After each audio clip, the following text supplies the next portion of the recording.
No, pues es fatal. Vale. Buenos días de nuevo. Vamos ya posicionándonos en nuestros asientos. Queridos compañeros, compañeras, estamos en la recta final. La recta final significa que estos 2 días de encuentro se terminan, pero creo que nos podemos ir con un buen sabor de boca. Y en esta recta final tenemos aquí a una persona encantadora, por cierto, que sé que os va a encantar porque es muy pedagógica exponiendo y que es profesora de historia porque está licenciada, grado, licenciadas, ya sabéis que las licenciaturas como son, y está doctorada en historia. Se llama Maribel Monte, pero también es enfermera, también está diplomada en Sí, sí. enfermería. Y ella es profesora en la Facultad de Medicina y ahí imparte en la Universidad Complutense de Madrid, imparte historia. A mí me parece que es muy interesante que enfermeras estén dando clases en las facultades de Sí, medicina por sí. muchas razones, porque dan una visibilidad a la profesión y una visión de crecimiento para nosotros muy bueno y para que los profesionales médicos de un futuro sepan qué hacemos las enfermeras y las visiones que tenemos, ¿no? Había un filósofo español que dijo en su momento que no conocer la historia es condenarse a repetirla. Este filósofo, si no me equivoco y no me ha engañado el ChatGPT, se llama Jorge Santayana, o se llamaba. A mí me parece que es de mucha sabiduría y no conocer la historia es muy grave y yo creo que en este caso la doctora Maribel Ponte nos va a poner un poco en situación y sobre todo en la evolución y el proceso de los ancianos. Ella va a versar sobre la evolución histórica de los cuidados en el anciano, va a versar su ponencia, su exposición y demás. Bueno, más o menos. Tiene un currículum, tiene un currículum extenso, entonces yo solamente voy a hacer hincapié por lo que ella además creo que muy, muy bien pensado, ha creído que fuera oportuno decir, ¿no? Lógicamente, como doctora, investiga, como doctora y como docente, aparte de hacer formación, intenta llegar al máximo posible de la población con sus conocimientos y su investigación, ¿no? Pero ha participado en proyectos de I+D, es decir, se puede. Sí, Se claro. puede trabajar en I+D, Sí, se sí. puede investigar en I+D. No está solo al alcance de 4 ni de 5. Está al alcance de todos los profesionales que se implican y que conocen la investigación y quieren participar de la misma. Entonces, ahora mismo me ha comentado hace un momento que ya está en 2 proyectos actualmente de I+D y uno de ellos, curiosamente, es un proyecto de investigación del Ministerio que versa sobre la historia de los hospitales de la Corona de Aragón. O sea, ahí es nada, la Corona de Aragón. Bueno, pues cuando lo terminéis nos dais los resultados, Sí, nos sí. contáis un poco de qué va eso. Como no quiero ocupar espacio porque quien lo ha de ocupar es ella y a ver si así nos queda un poquito para poder luego mantener un diálogo, le voy a dar paso ya y luego si eso ya, como se suele decir, ya hablaremos. Pues muchas gracias Pues y nada.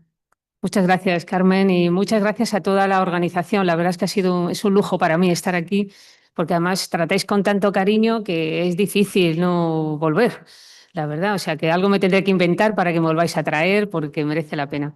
Y sobre todo, gracias por haberme dado este foro de asistencia. Yo hace muchos años que ya no estaba con la enfermería clínica defendiendo sus problemas y reclamando todavía las mismas cuestiones que yo hacía cuando era enfermera de primaria, en lo que trabajé 14 años de mi vida, hace ya muchos años. Y bueno, pues ahora lo que intento transmitir a los alumnos es justamente que no se olviden que las personas que están ahí alrededor son otros profesionales y que además, fíjate, el paciente funciona mejor cuando están ellos por allí trasteando. Bueno, no voy a meterme más con ellos. Bueno, dentro de un ratito otra vez. Pero bueno, quería sobre todo plantearos una mirada distinta, ¿no? Una mirada que, bueno, todo lo que estos días se han ido planteando aquí sobre la problemática de la ancianidad, de la vejez, de las personas mayores, como lo queramos denominar, ya existía en la historia.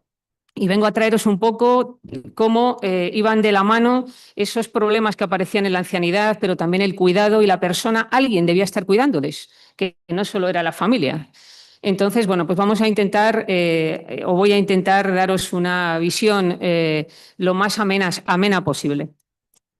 Hace unos días, bueno, más que hace unos días, el mes pasado, cuando me llevé a los alumnos a hacer una práctica al Colegio de Médicos de Madrid, a lo que estáis invitados porque tienen un anfiteatro anatómico y el aula de Cajal que merece la pena visitar, yo me presto a llevaros.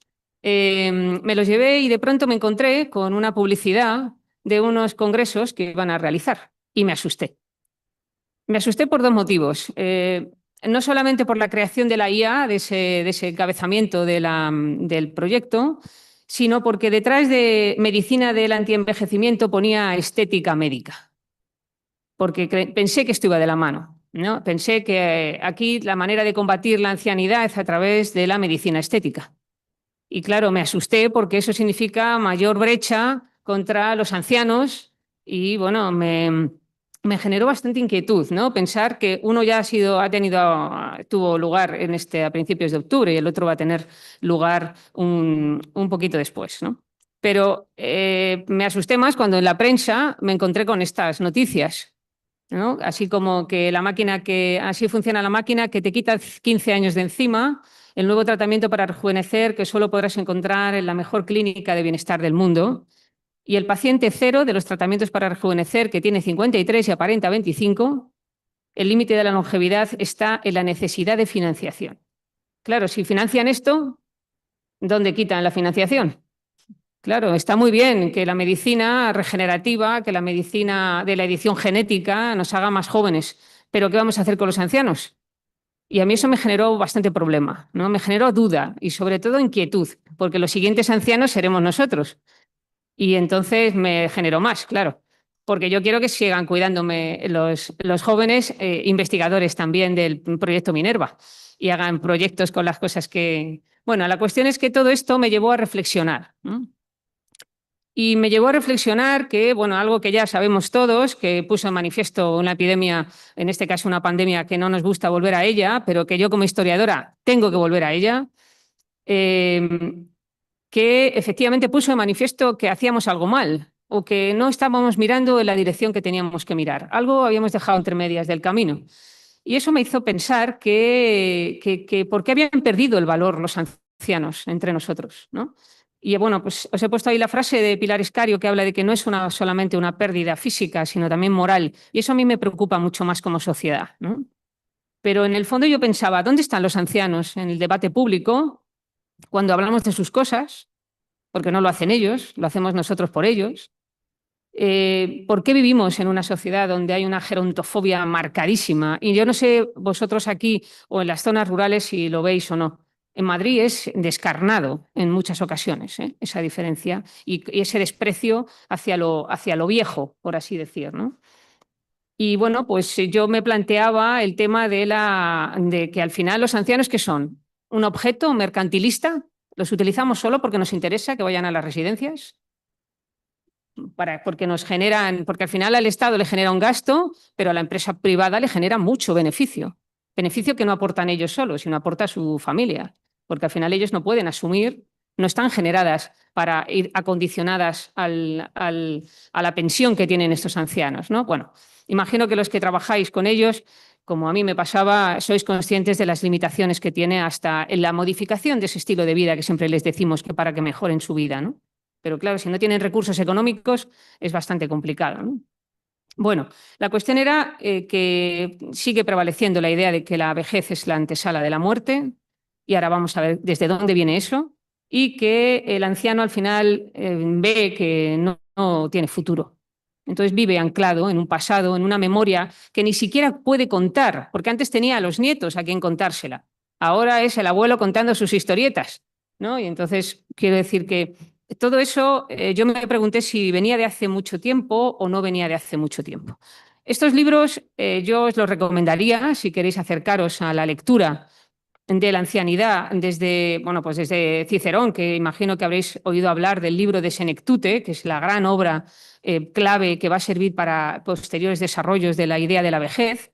Pero tenéis muchos, de Schopenhauer, y he puesto dos de dos mujeres, claro, como no podía ser de otra manera, porque también hablaré de esa discriminación diferente entre el anciano y la anciana, ¿eh? Bueno, pues tenéis a la marquesa de Lambert, que tiene un libro muy bonito, que le habla a su hija de qué hará cuando sea vieja, ¿no? Que evite determinadas cuestiones, o el de Simone de Beauvoir también, que merece la pena, ¿no?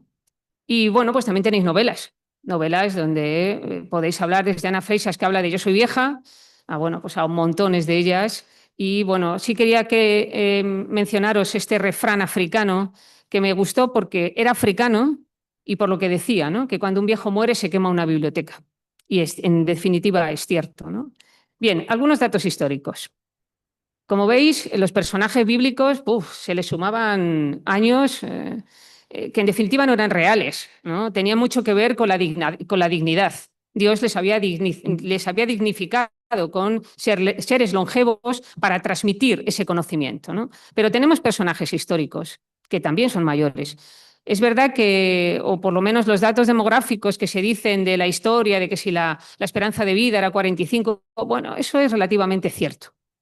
¿Vale? Ha habido muchos ancianos siempre y ha habido culturas en las que la ancianidad era algo habitual.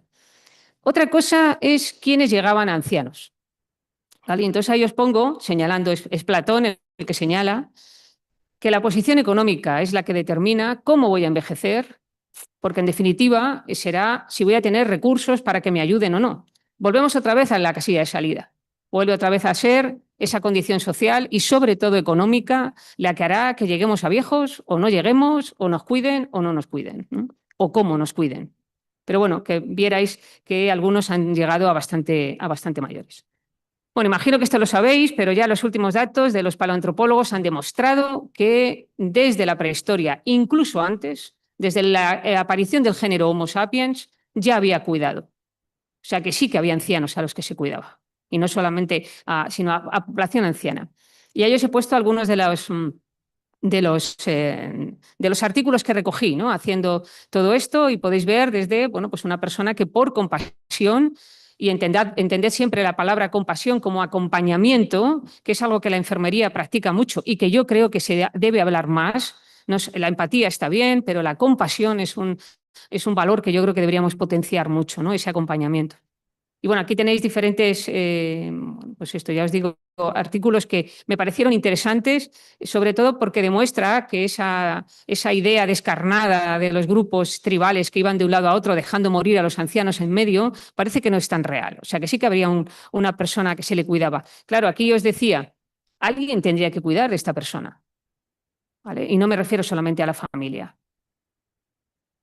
Si seguimos adelante, este recorrido quería planteároslo sobre todo para que fuerais conscientes de dónde viene toda esta idea ambivalente, porque vamos a ver que nos vamos a manejar sobre todo en dos polos, entre el anciano venerable y el anciano ya no solamente chocho, sino el anciano que lleva encima una serie de vicios a los que como os iré demostrando, se le asumen, ¿no? Por la edad. Bien, desde la mitología griega, que os he puesto ahí un vaso griego en el que aparece un anciano, que es Geras, de ahí viene el término, que luego pasa a llamarse Senectus en el Imperio Romano, es la personificación de la vejez. En Grecia ya sabéis que había un culto al cuerpo, igual que lo habrá y mucho más en Roma. Entonces la ancianidad se ve como el deterioro imparable del cuerpo hasta llegar a la muerte. Y además se ponía siempre en contraposición a Hebe, que era la eterna juventud.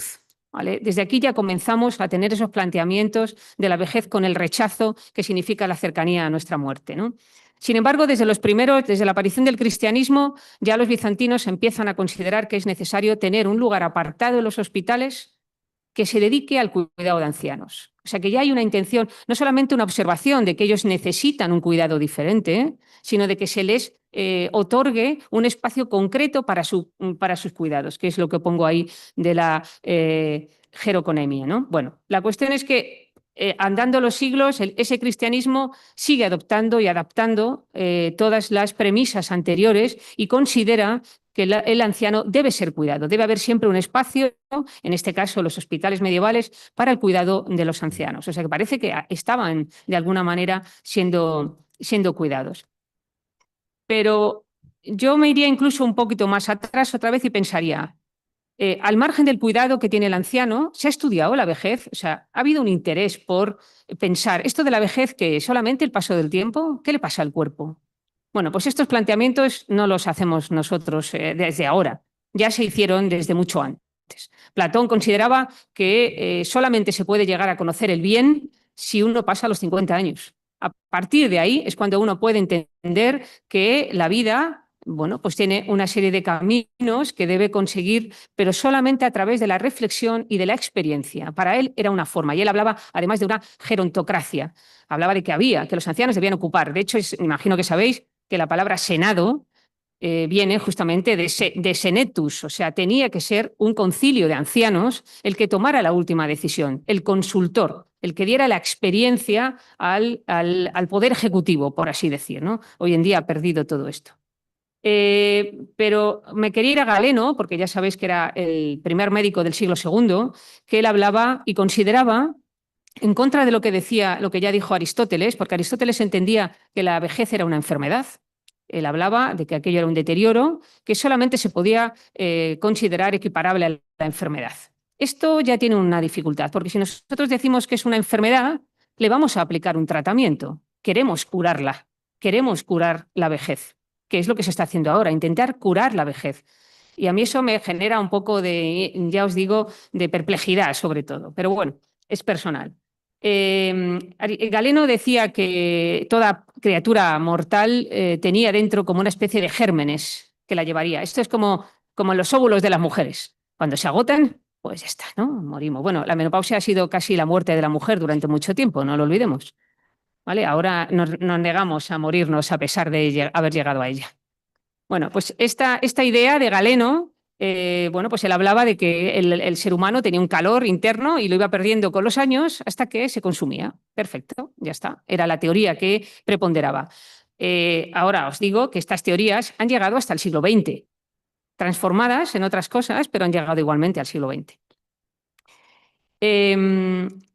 En el siglo XVIII, doy un salto enorme y me voy al siglo XVIII, porque es ahí donde se produce realmente la intervención del Estado para curar a los ancianos. De pronto, a partir de la Revolución Industrial, hay un aumento de la población, una emigración desde las zonas rurales a las ciudades, y todo esto origina un crecimiento poblacional. Ya sabéis que las épocas de bonanzas, evidentemente, siempre generan una mayor bueno, pues, reproductividad del ser humano, pero también hace que la vida mejore y se llegue a más mayor. Claro, el problema está en la capacidad laboral de los ancianos, que ese ha sido siempre el problema. Por ahí es donde ha entrado la mayor parte de las, no, digamos, de las mejoras que ha tenido el cuidado del anciano, que tenía que ver con su improductividad. Ahora, ¿qué hacemos con estas personas que ya han dejado de ser productivas?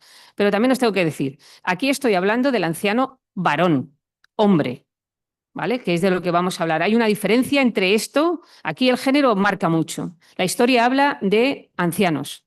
Las ancianas, ahora veremos cómo las trata, porque hay una mayor ambivalencia todavía en el trato a la mujer mayor, ¿no? O a la mujer anciana. Bien, pero parece ser a finales del XIX cuando se produce un cambio estructural familiar. ¿Vale? O sea que esto que nosotros hemos visto ir cambiando a lo largo del siglo XX, de la mujer que entra en el mercado laboral y deja de cuidar al anciano, ya se planteaba en algunos países europeos desde finales del siglo XIX. Esa estructura cambia y el anciano ya tiene otro rol. ¿Qué pasa con él? Queda ahí y entonces ahí cuando el Estado empieza a intervenir.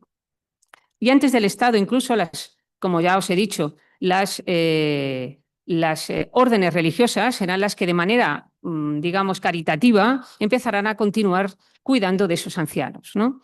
Bien, ancianos que habrán salido de la escena pública.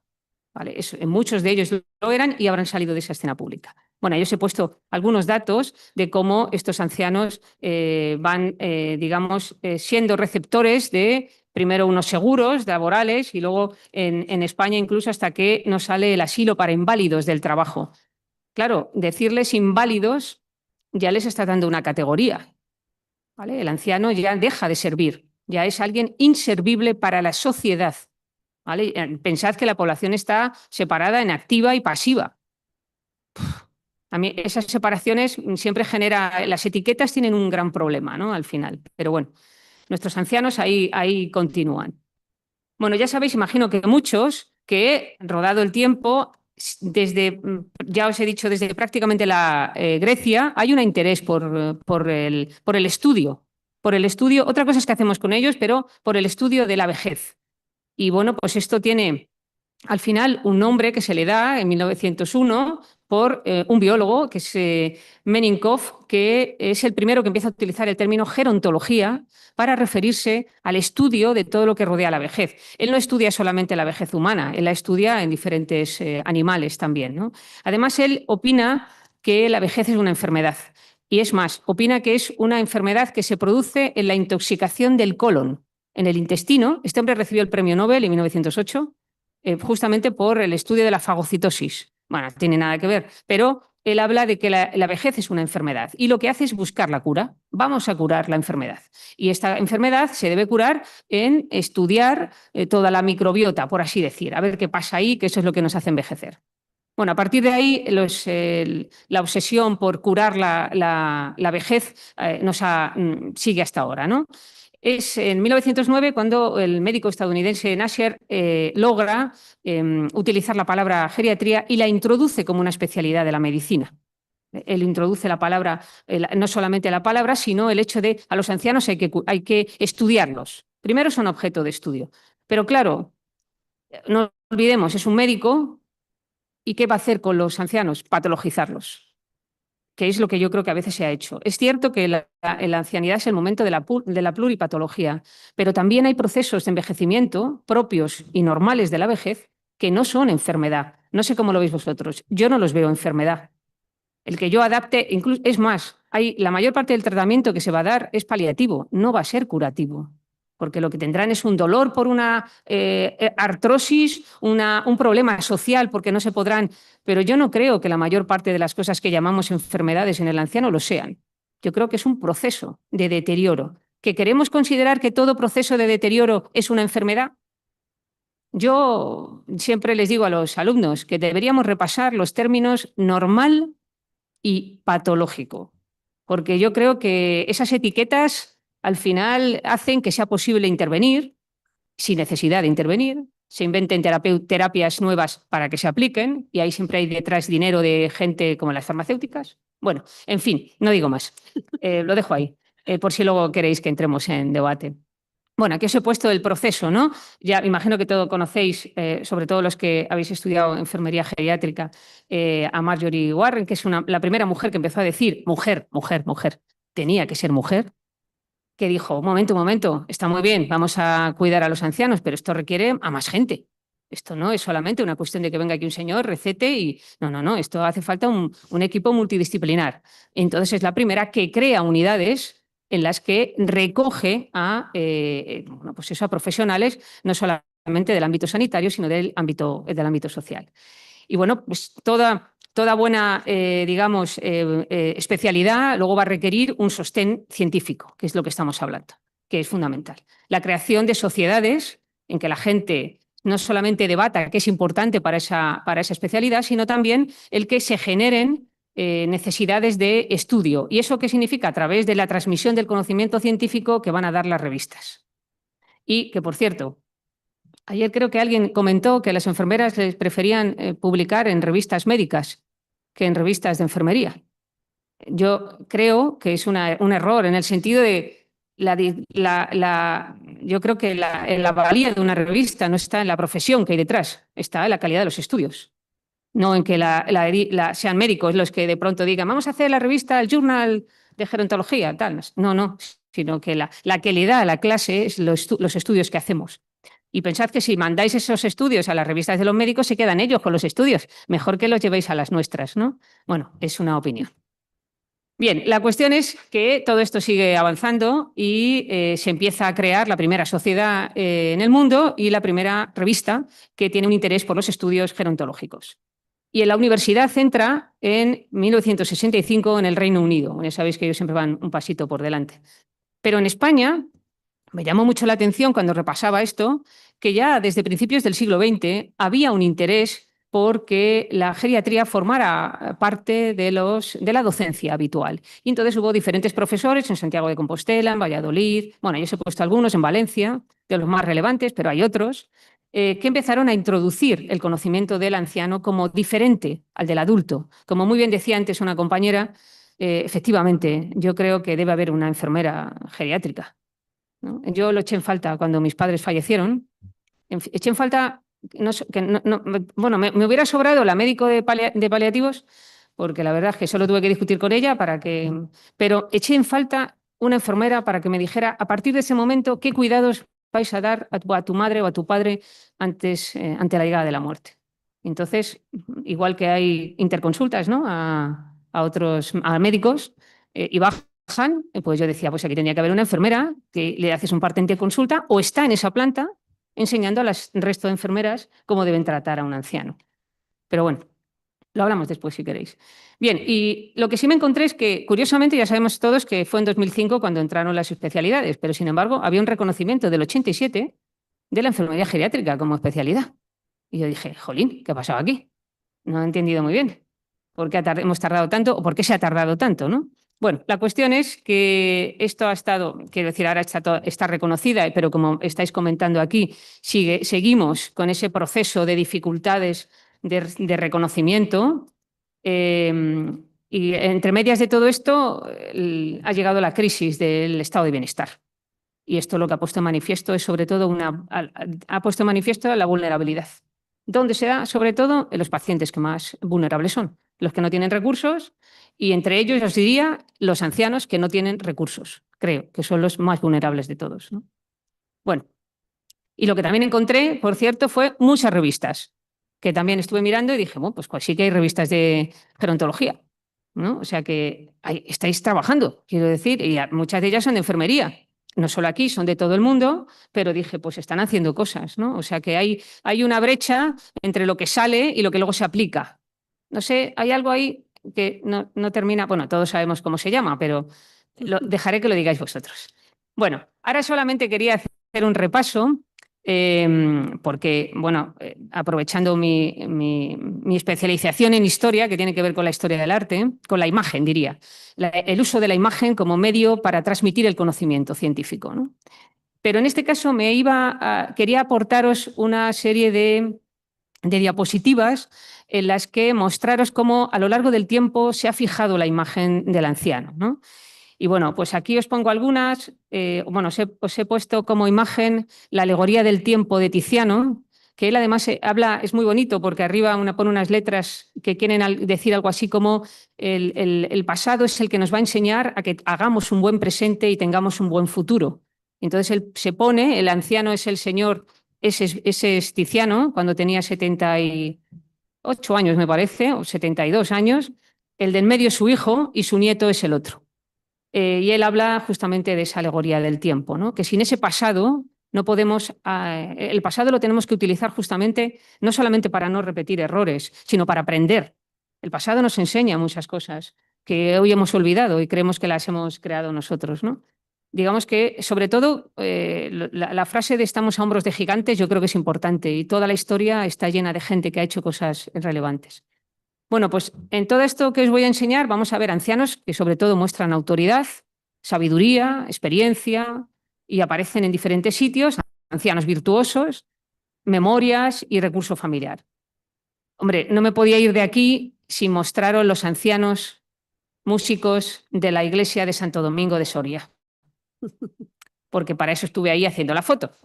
No la de arriba, sino la de abajo.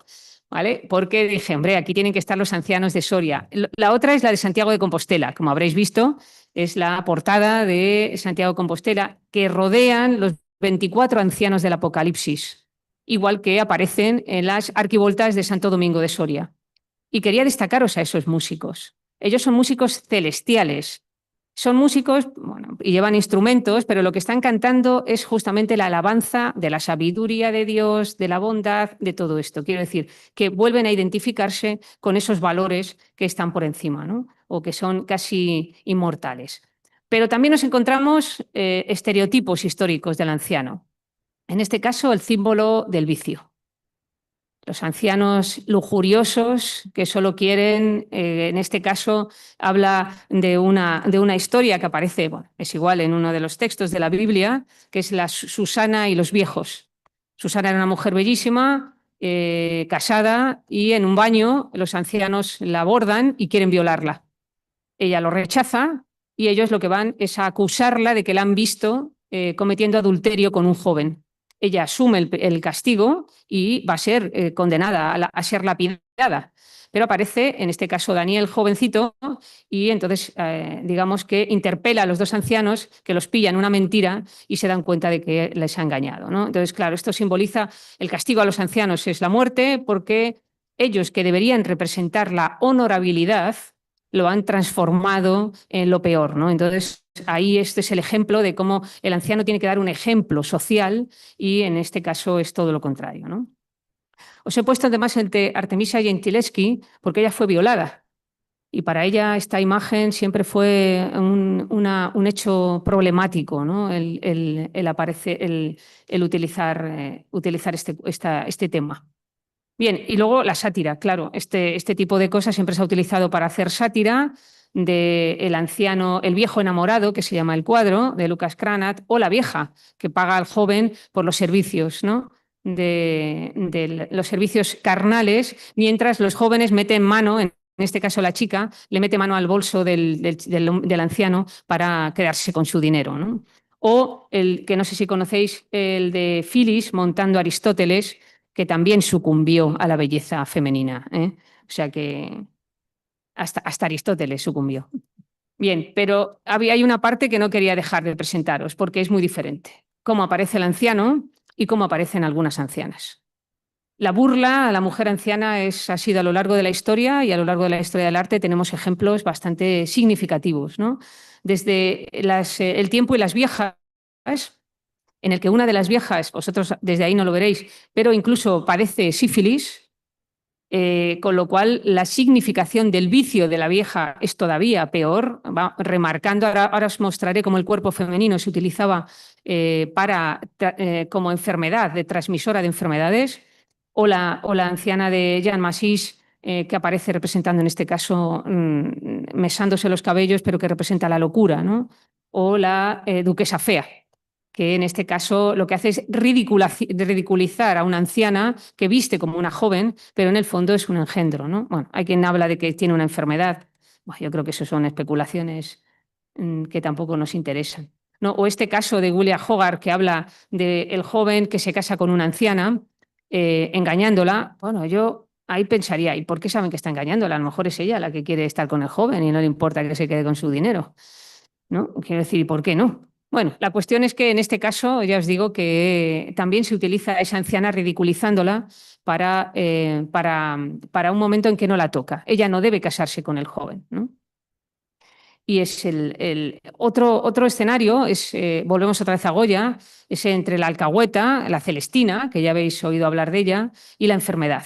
El de Goya, aquí digamos que la lectura de esta pintura va contra las dos mujeres, porque la joven es una prostituta, ¿vale? Y la alcahueta, en este caso la meretriz, es la mujer vieja que está detrás, que además tiene un aspecto marcadamente desagradable, ¿no? Frente a esa joven que lo que hace es sustentar. Volvemos otra vez al contraste de la juventud de la mujer frente a esa mujer anciana que parece que se resiste, ¿no? a que la joven pueda desarrollar su labor. Y el otro es un cuadro que a mí me parece soberbio, en el que aquí se hace una culpabilización de la mujer frente a una enfermedad muy propia de la edad, que era la sífilis.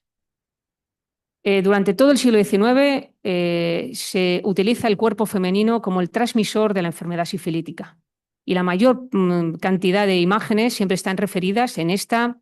No sé si habréis visto un cartel de Ramón Casas, en el que una mujer aparece con una serpiente detrás, y volvemos otra vez a Eva y el pecado, en el que lo que hace esa mujer es transmitir esta enfermedad, ¿no? Pero la mujer desnuda, que es la que ha hecho sucumbir a ese hombre que aparece ahí absolutamente consternado y, claro, pobrecito, ha sido engañado por la mujer, lo que aparece detrás es la anciana decrépita. Volvemos otra vez al uso de esta imagen de la mujer mayor para representar lo peor, en este caso, es ya no solamente un pecado, sino el hacer caer al hombre en la enfermedad de la sífilis, ¿no? Sobre esto hay además bastante información. Y el paso del tiempo. Aquí, efectivamente, el anciano se ve como una condena. Pero claro, es la única manera de llegar a ser. La inmortalidad pasaría por cumplir muchos años, ¿no? Creo yo, ¿no? Otra cosa es cómo los cumplimos, ¿no? Y no sé si alguno conoce el cuadro del Prado de Griem, en el que aparece enlazada la mujer desde la bebé hasta la muerte, esa mujer anciana que, si os dais cuenta, ella tira del vestido de la joven y la joven se resiste. Es como, no, no, no, no me agarres, porque al final, bueno, pues efectivamente llegará, ¿no? Y cómo el cuerpo va siendo utilizado para mostrar esa decrepitud que luego hablaremos. O el cuadro de Batoni, que os le he puesto porque me parecía increíble como en este caso el tiempo, que es un anciano que, como veis, tiene una musculatura que ya quisieran muchos jóvenes, no es por nada, quitando el pelo, por lo demás, y le está ordenando a la anciana que destruya la belleza, como si la anciana, que seguro que tuvo esa belleza, se negara a aceptar que hubiera belleza, ¿no? Entonces habla de destruirla, ¿no? Y luego, bueno, se han representado siempre los compañeros de la vejez. Siempre hay imágenes de la decrepitud a través de la cara arrugada que os he puesto ahí, de ese hombre, que él solo se ha quitado así. O el anciano apenado de Van Gogh, él además cuenta, narra, cómo le impactó mucho ver a este señor mayor que lloraba por soledad. Para él era una triste desgracia estar en el centro, estaba en un manicomio y, bueno, pues tenía periodos de llanto. Lo hemos hablado, se ha hablado durante este congreso también mucho de esto, y él le pinta, yo creo que de la manera más enternecedora y a la vez dura, ¿no? Pero quería que os he puesto esta imagen de Paul Ricoeur, es una escultura que se hace para un médico, en el que aparece una mujer con la enfermedad de Parkinson. ¿Vale? Es la primera vez que se representa una mujer, además, en este caso, desnuda, mostrando los signos de la enfermedad de Parkinson. No sé por qué nos genera tanto rechazo ver el cuerpo desnudo de los ancianos, en representaciones, quiero decir, ¿no? Nosotros cuando los vemos, pero siempre nos genera, no sé si porque nos recuerda a nuestra propia vejez. Pero también os voy a poner miradas amables a la ancianidad, ¿no? Que es la del abuelo. Evidentemente también las hay, ¿no? El abuelo que en definitiva sale del espacio público y se convierte en el espacio privado, en el cuidador oficial en este caso, de los nietos, ¿no? Y a las abuelas, claro, también. Aunque aquí es verdad que se marca la diferencia de clase social, es evidente, ¿no? Las abuelas remiendan y está cubierta de nietos, pero la otra señora, que es además una señora de cierta clase, la madre del pintor, por cierto, muestra a los nietos además el conocimiento a través del libro, ¿no? O sea que no solamente aparece una mujer, sino encima mostrando la lectura, o esto que no era tan sencillo. Recordad que la mujer en España no pudo entrar en la universidad a estudiar hasta 1910. ¿Vale? Hubo antes algunas que se atrevieron a colarse por vericuetos que tenía el sistema educativo, pero hasta 1910 no pudimos estar presentes en la universidad, ¿no? Y luego quería mostraros no una mirada hacia la vejez, sino desde la vejez, cómo se han visto los propios artistas a sí mismos de viejos o de ancianos, como queráis llamarlo. Os pongo vejez porque la palabra aparece siempre históricamente. Es un uso histórico de la palabra. Pues tenéis desde Leonardo, que aparece en esa estampa, hasta Picasso, que tenía 90 años cuando se hizo ese retrato. Bueno, entra dentro de su forma. Pero si veis, incluso el retrato de Picasso, son ancianos con una trayectoria de dignificación, ¿no? de su propia vida, ¿no? Y también se han mostrado el cuerpo desnudo ellos mismos. ¿Vale? Desde el nieto de Freud, Lucian Freud, no sé si conocéis a este pintor, que bueno, es muy dado a poner cuerpos desnudos. Mucha gente llama cuerpos incómodos desnudos, ¿vale? Pero a mí me encanta el de Fortuny, por ejemplo, que es el del sol, el del viejo al sol, que me parece un cuadro bastante hermoso. Bueno, pues ya os digo que siempre se ha mostrado. En las mujeres no es tan fácil, pero sí os quería traer algunos autorretratos de algunas pintoras. Ellas, por ejemplo, siguen intentando, como decía ayer creo que fue Esther en su exposición sobre nosotras tenemos que demostrar siempre la belleza, ¿no? Lo tenéis en Rosalba Carriera, que era una gran acuarelista. Ella sí que muestra, solamente tiene el pelo blanco, pero sí que muestra los signos de la belleza. Pero las demás se muestran haciendo cosas de hombres, entendedme, ¿vale? Que es, en este caso, leyendo, pintando, pero con mucha dignificación. A mí me parecían que eran muy poderosas estas pinturas para que las vierais. Pero quería mostraros también lo que se hace hoy en día. Hay dos escultores australianos que a mí me gustan mucho, que se caracterizan justamente porque les gusta impactar. Utilizan mucho la figura de los ancianos para lograr este impacto. Hacen que el visitante rodee la figura para que reflexione con ella, ¿no? Y a mí me parece que era una mirada emocional increíble. La anciana que está, digamos, esperando, o la anciana que está con el bebé, para mí sería el alfa y el omega.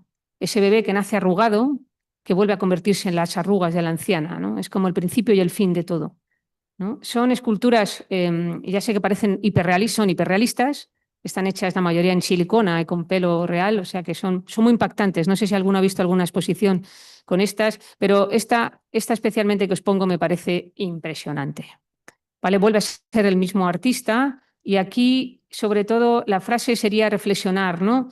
Que el cuerpo en el que nos convierte la vejez, porque aquí no habla que sea la vejez la que convierta en nuestro cuerpo en enfermo, sino nuestro cuerpo el que nos hace ser viejos y que nos cuesta reconocer como propios. Sí que es cierto que cuesta reconocernos en estos cuerpos, ¿no? Y esta imagen me parecía tremendamente brutal, ¿no? Por así decir, para mostrarosla aquí. Bueno, después de este repaso, que espero que no os haya aburrido demasiado, quería sobre todo cerrar con una serie de conclusiones, ¿no? Primero sobre la vejez y luego sobre la enfermería en la vejez.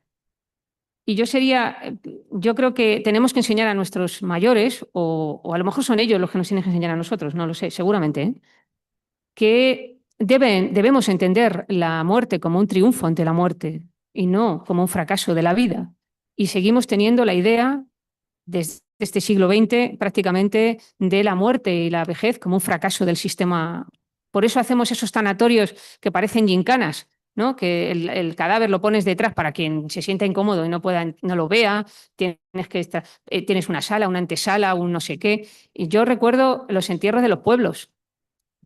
Bueno, seguro que vosotros muchos, ¿no? El cadáver se ponía en el altar de la iglesia y la gente iba allá a dar su última despedida, o en la casa. Eso se ha perdido absolutamente. Y lo hemos perdido y hemos naturalizado la pérdida, ¿eh? Además, no solo eso, yo sigo pensando que la muerte no nos pertenece a los sanitarios, nos pertenece a todos. Y creo que es algo social y que se la hemos arrebatado. La gente se viene a morir porque tiene miedo, fundamentalmente a los síntomas que produce la muerte. Pero hemos dejado de poseer la muerte. A mí me gustaría ser consciente de mi propia muerte, ya que sé que a todos nos gustaría morirnos en casa, ¿no? Siempre decimos bien, pero es que no enseñamos a la familia a que también aprendan a que muramos en casa, ¿no? Porque hay que darle recursos también a la familia para que la gente pueda morir en casa, ¿no? Bueno, la cuestión es que debe haber una aceptación de la pérdida. Yo creo que nos falta reflexionar, y más en una sociedad como la de ahora, sobre la pérdida de los seres queridos, de las fuerzas, de la función social, porque no tenemos una sociedad que haya sustituido la que ellos hacían por otra. O los metemos en casa a cuidar de los nietos y entonces les damos un horario casi equiparable al de los padres, con lo cual los pobres están más estresados que cuando estaban trabajando, pero no les damos otro valor, ¿no? Que yo creo que los tienen y mucho. O los mandamos de excursión con el inserso, ¿no? También. Sí, bueno, pues ya con esto, bueno, pues un poco reflexionar sobre esto y sobre la enfermería quería solamente deciros qué papel debe asumir la enfermera geriátrica. Yo creo que esto debe hacerlo, ¿no? ¿Y por qué por qué las enfermeras que hacen geriatría prefieren irse al hospital a irse a las residencias? Sabemos las respuestas, ¿eh? Sé que no es nuestra el problema, ¿no? ¿O por qué los ratios de pacientes son distintos en las residencias que los sistemas? Y esto de la pérdida de socio sanitario, ¿desde cuándo los problemas sociales no han derivado en problemas sanitarios? Que yo sepa siempre. Entonces, ¿por qué una cosa y la otra no van de la mano, ¿no? Bueno, pues Y un poco quería deciros eso y quedarme con esta frase de este poeta inglés que dice, envejece conmigo, lo mejor no ha llegado. Bueno, pues muchas gracias a todos por escucharme. Perdón. Gracias.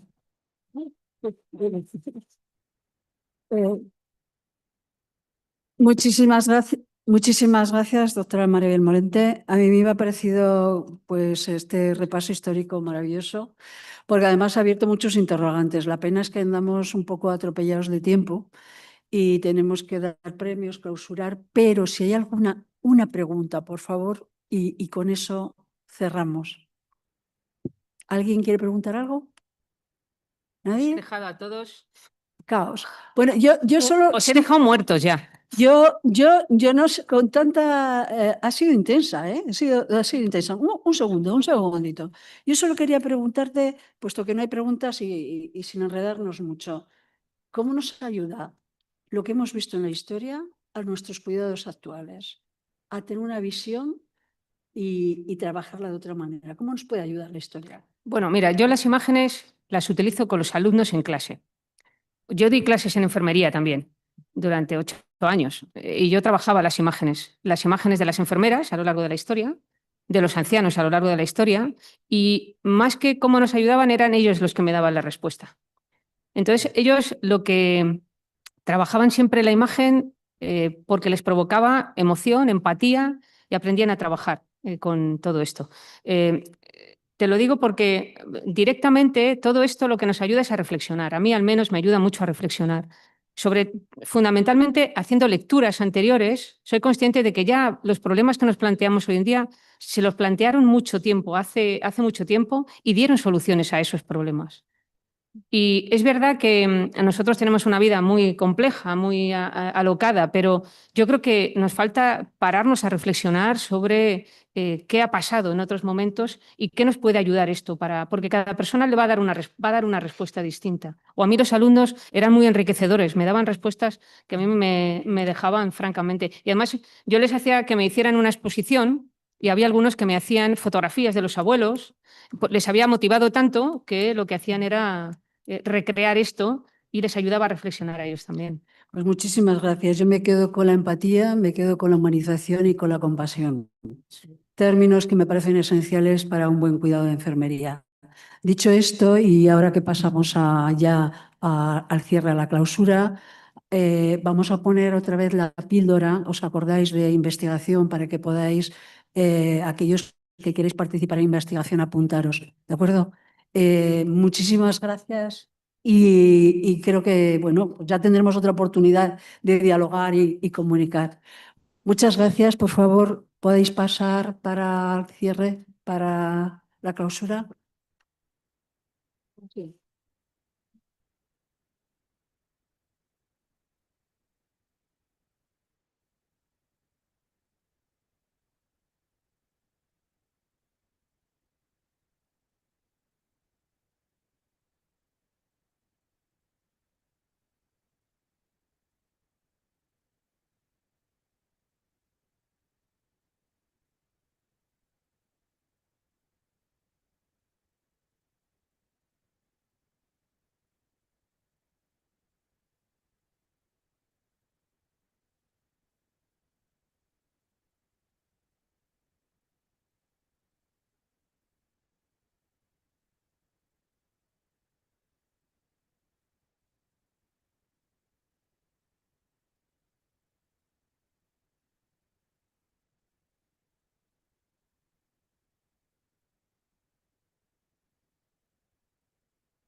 O un muchito, no sé. Gracias. Decía que es importante que colaboréis si os interesa realmente el campo de la investigación y que para eso no tenemos que ser grandes expertos. Para eso tenemos esos semilleros que estamos creando y que el Consejo de Colegios de Enfermería de Castilla y León se está preocupando muy mucho junto a INDES de que la población enfermera conozca la investigación y que sea capaz de ver que es interesante, que nos va a facilitar mucho la vida con la evidencia científica y que además no es tan complicado. Quiero decir, cuando uno hace un aprendizaje sencillo, sin pensar en grandes tecnicismos, ni en pipetas, ni en estadísticas brutales, os daréis cuenta que es mucho, que nos aporta mucho la investigación y que por eso os hemos puesto el QR, lo tenéis, yo insisto, el QR lo tenéis en la página web del Consejo de Enfermería de Castilla y León, lo tenéis fuera también por si lo queréis recoger y este consejo ha puesto miembros y una comisión de investigación para que todos vosotros y vuestros compañeros y compañeras que quieran participar en investigación y quieran colaborar con nosotros, estamos a su entera disposición. Y yo agradezco mucho al Consejo de Enfermería del Consejo de Colegios de Enfermería de Castilla y León que le haya dado este empujón a la investigación y que facilite tanto a través del convenio con INDES la formación de investigación. Así que muchas gracias y muchas gracias a todos por estar aquí y acompañarnos.